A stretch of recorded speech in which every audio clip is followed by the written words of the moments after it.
Assalamualaikum warahmatullahi wabarakatuh. Yang terhormat Ibu Retno selaku Guru Penguji Praktek Bahasa Indonesia serta teman-teman kelas 12 IPS 1 yang saya banggakan. Pertama, marilah kita ucapkan puja dan puji syukur kehadiran Allah SWT atas limpah karunia-Nya sehingga kita dapat berkumpul di sini untuk mengikuti ujian praktek bahasa Indonesia. Kedua, sholawat dan salam kita ucapkan kepada Nabi Muhammad SAW yang telah membimbing kita dari zaman kegelapan menuju zaman terang benderang, yakni ajaran agama Islam. Ketiga, terima kasih kepada Ibu Retno dalam ujian praktek bahasa Indonesia yang telah memperkenankan saya untuk berpidato. Tak lupa terima kasih kepada teman-teman kelas 12 IPS 1 yang telah hadir untuk mendengarkan pidato saya sekaligus untuk mengikuti ujian praktek bahasa Indonesia. Hadirin yang berbahagia, perkenankan saya Winda Nurmalisa kelas 12 IPS 1 nomor absen 15 akan sedikit memaparkan tema yang mungkin sebagian tema yang biasa, yaitu pendidikan.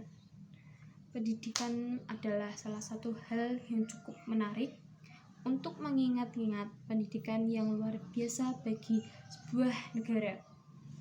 Sebelumnya, mari kita lihat kumpulan orang-orang yang seperti apa pendidikan di Indonesia kita tercinta. Indonesia penuh dengan prestasi, kan? Tentu medali emas bukan lagi hal yang luar biasa. Olimpiade fisika, penelitian, dan kegiatan-kegiatan yang bertaraf internasional membuat bangga Garuda Indonesia. Tapi, apa yang salah dengan negara ini? Hingga Indonesia harus memikul beban koruptor dan rasa malu yang luar biasa. Itukah negara yang menggenggam medali emas? Hingga filosofis Amerika pernah berkata, Indonesia akan menjadi negara maju jika telah menciptakan generasi. Apakah dengan begitu kita harus menunggu semua menciptakan ini meninggal sia-sia? Yakinlah kawan, kita bukan yang seperti itu. Kita bukan orang yang diam dan berpangku tangan. Ini bukan program televisi yang episodenya berulang-ulang dan berakhir sia-sia. Ini adalah realita bangsa Indonesia yang berawal dari tetes keringat perjuangannya dan akan pasrah mereka. Teman-temanku yang berbahagia, berbicara tentang pendidikan pasti tidak akan jauh dari mimpi anak-anak Indonesia. Pernahkah terbayang seorang anak berusia 7 tahun harus menembus hutan sebelum ia pergi ke sekolah?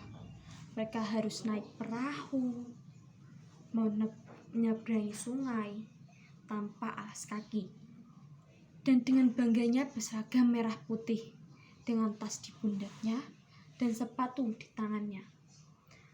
Mereka hanya ingin berbicara dan menulis. Mereka hanya ingin membaca dan menulis hingga suatu hari nanti ia bangga bisa menulis Aku Cinta Indonesia. Hanya itu yang mereka inginkan, kawan.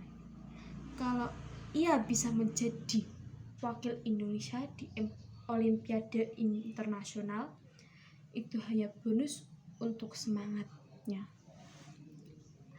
Andrea Hirata mengatakan kalau mereka adalah anak-anak desa dididik alam. Mereka belajar dari alam, berbagi dengan alam, dan tumbuh dengan alam. Mimpi mereka seperti mimpi kita.